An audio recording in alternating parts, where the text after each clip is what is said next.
En unas cuantas décadas, entre finales del siglo XIX y principios del XX, el arte pasó de ser narrativo a argumentativo.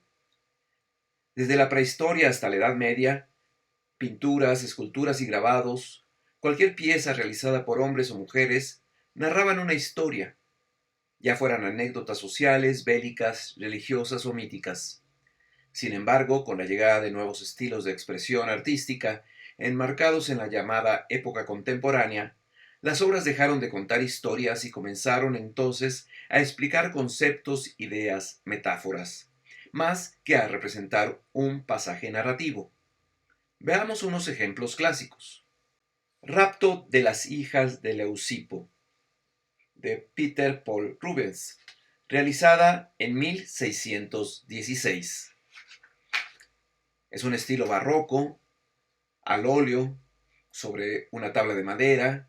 Actualmente se ubica en la Pinacoteca de München, en Alemania. Una de las obras de tema mitológico más importantes de Rubens, El rapto, mide 2.22 metros de alto por 2.09 metros de ancho. Él es uno de los pintores barrocos más importantes. Sus temas son religiosos, históricos, mitológicos. Tiene escenas de caza, paisajes, retratos, así como dibujos, ilustraciones para libros y diseños para tapices.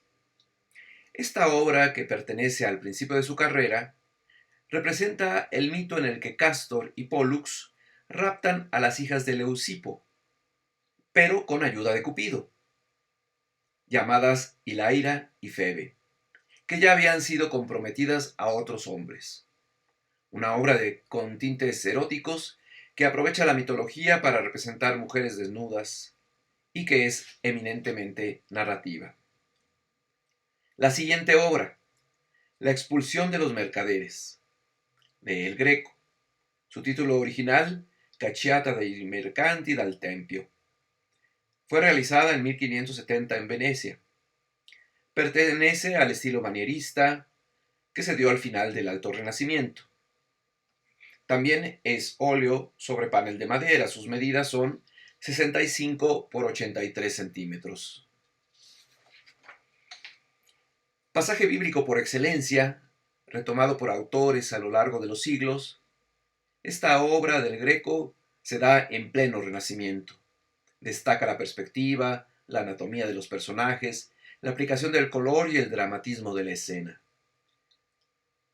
La obra sugiere movimiento, casi como un cuadro de una película. Hay varias escenas que podemos narrar dentro de ella. Al fondo, arriba a la derecha, se reconoce un par de mercaderes que al parecer huyen.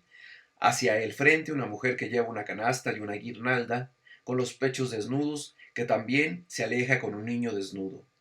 En la escena principal, Jesús, con un látigo, golpea a los vendedores y sus mercancías yacen en el suelo, mientras varios de ellos y ellas sufren los azotes. La siguiente obra de Tintoretto, San Marcos liberando al esclavo, de 1548, también manierista del final del Alto Renacimiento. Es óleo sobre soporte de tela. Se encuentra actualmente en la Galería de la Academia de Venecia. Mide 415 por 541 centímetros, es decir, 4 metros 15 por 5,41 centímetros, 5 metros 41 centímetros. Del propio catálogo del museo. La obra representa un episodio tomado de la leyenda dorada de Jacobo de la vorágine. El servidor de un caballero provenzal va a ser castigado por haber venerado las reliquias del santo. Se le someterá a tortura con una máquina que le rompería los huesos y además iba a quedar ciego. La figura sentada en la parte del lado derecho, vestida de rojo intenso, es el caballero de Provenza, señor de quien va a ser castigado. Sin embargo, es salvado por la milagrosa intervención del santo. El santo está pintado en un sorprendente escorzo en lo alto, en paralelo al escorzo de la figura del esclavo que yace en el suelo. En otro ejemplo tenemos de Diego Velázquez, Venus del espejo. realizada entre 1644 y 1648. Es un estilo barroco, también es óleo sobre base de tela y está actualmente en The National Gallery en Londres. Del catálogo. La obra representa a la diosa Venus, en una pose erótica, tumbada sobre una cama y mirando a un espejo que sostiene el dios del amor sensual, su hijo Cupido. Se trata de un tema mitológico al que Velázquez, como es usual en él, da trato mundano. No trata a la figura como una diosa, sino simplemente como a una mujer. Otros tipos de narrativa, en este caso de clasificación racial. Una pieza utilitaria hoy inaceptable. Describía la vida cotidiana del virreinato y además servía para ubicar dónde vivirían, aprenderían oficios y trabajarían los hijos, nietos y demás descendencia desde la conquista. Sobre nuestro tema, hacia finales del siglo XIX hubo una revolución del pensamiento. En el mundo occidental, el concepto de Dios se fue rechazando y las ciencias sociales y naturales ganaron terreno en las academias. La psicología, la sociología, la antropología y el análisis de la historia permearon entre los estudiosos y filósofos franceses, norteamericanos, italianos e ingleses. El concepto de superhombre nietzscheano nos hizo voltear hacia nosotros mismos e ir olvidando el mundo divino, religioso e imaginario en favor de las ciencias y la tecnología. Con respecto a los conceptos narrativo y argumentativo, es necesario profundizar sobre cada uno y enfatizar las diferencias que nos interesan. Los estudios de Joseph Campbell sobre mitología y relato indican que las artes en general estaban más enfocadas en contar una historia, real o imaginaria, histórica o presente, importante o efímera.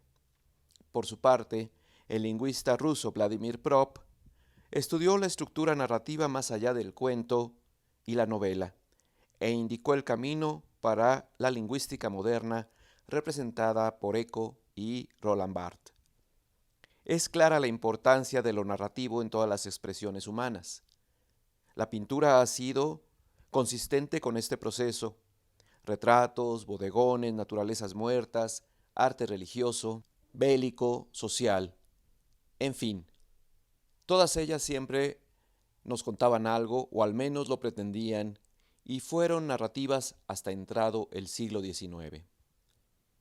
Por el contrario, el concepto de lo argumentativo no busca representar una historia, ya sea, por ejemplo, en una obra pictórica o teatral, sino la pieza artística busca explicarse a sí misma. Desde el impresionismo, cubismo y expresionismo, hasta las artes actuales como el videoarte, el performance, el graffiti y demás estilos y corrientes, ya dejaron de ser representativas de una narrativa para ser argumentativas. En el arte conceptual, la idea de concepto es el aspecto más importante de la obra, menciona Sol Lewitt. Por ello, el arte hoy pocas veces es narrativo.